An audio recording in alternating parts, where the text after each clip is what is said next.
Hello and welcome to another MMOFTW here on MMORPG.com. I'm your host, Bill Murphy, and this is the week that was in MMO news.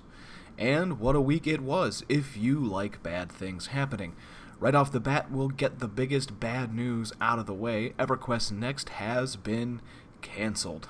Long in development, announced roughly 4 years ago, the project seemed to falter before the sale of SOE to Columbus Nova and the change of brands to Daybreak Games. It's always really tough to see any game cancelled, especially one with such great ideas and so many hopes for the future of the MMO genre. Still, some say EQ Next was not really ever an EverQuest game, that it strayed too far from what made the series iconic. We had the exclusive interview with Daybreak's president, Russell Shanks, and he states the game simply was not fun. After 4 years in development, they had the ideas and the technology, but the game wasn't getting any closer to being a playable, shippable product. Ergo, they've made the difficult decision to pull the plug. EQ1 and EQ2 development goes on. Daybreak itself saw 30% growth over its final year as SOE in 2015, and they've got several projects unannounced in the works. It'll be some time, I'm sure, but a new EverQuest will come. Just don't expect it to look like EQ Next. And moving from bad news to worse, it was reported late Friday that WildStar's developer Carbine Studios has laid off around 40% of its remaining staff, upwards of 60 people. I know quite a few of those affected, and I'm sure I'm not the only one shipping around names to various developers looking to hire. However, I don't think alone when I say that this was expected. The game's free-to-play launch came with a lot of fanfare, but the retention of players still wasn't there. So not only has this 40% cut been made, but word came with the layoff announcement that the Chinese launch is completely cancelled. While NCSoft spokesman Omid Dariani says the company is still committed to WildStar, it's hard not to see this as yet another reason the Korean-based company is going to forego Western development and focus instead on creating their own projects in Korea and maybe or maybe not bring them to the West.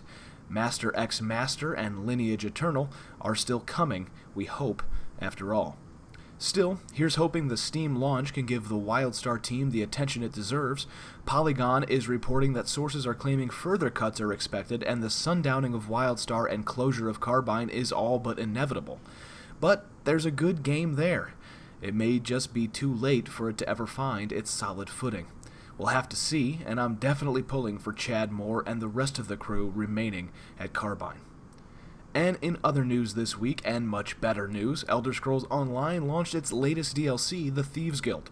A fantastic new addition to an already stellar game. We'll be covering the DLC in upcoming articles and videos.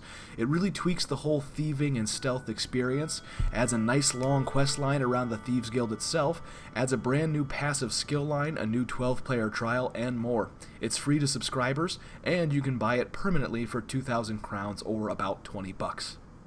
And in bittersweet but not terrible news, mainly because it's not a firing or a closure, Colin Johansson has left Arenanet after about 11 years with the Guild Wars and Guild Wars 2 games. Colin wrote a tearful, happy, contented, and nostalgic post on the Guild Wars 2 subreddit, and I personally want to thank him for all of his work, contributions to Tyria, and friendship these past several years. He's an ace of a guy, and I'm sure he'll survive out in the jungle that is game development. We'll just have to see what game studio he winds up at next. And finally, in good news for fans of almost MMOs, The Division launched to acclaim, fanfare, and hilarious laptop interaction cues this week from Ubisoft. Our own Rob Lashley is reviewing The Division, and he seems to be enjoying his time, minus a few nagging issues which you can read about in our review in progress over at MMORPG.com. That's it for these week's folks. Be sure to read all of our other top news stories listed in the description below. Follow us on Twitter, Facebook, Tumblr, YouTube, Twitch, and all of those other social networks at MMORPG.com without the dot. If you're into that sort of thing, you can follow me on Twitter at TheBillMurphy.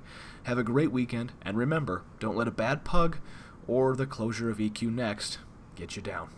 Bye-bye.